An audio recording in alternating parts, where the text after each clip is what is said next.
देखियो मिथिलावासी, देख लियो जीविका दीदी सबके कमाल। ओहोमे तो 1000 रुपया, 2000, 3000, 4000, 5000 तक के नाम सुनने छलौ हैं।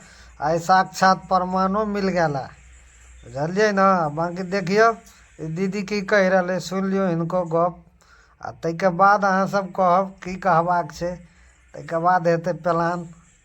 पाइ लऽ के नहीं गेल रहिए ओतऽ गझारा में, तो पाइ लऽ के नहीं गेलिए तो हमरा को नहीं मालूम छलै। तो कहलिए से अपना ननी से बात करा दै छी, सब समूह में जुड़ल छलै, ओकरा को पाइ नहीं लेने रहे।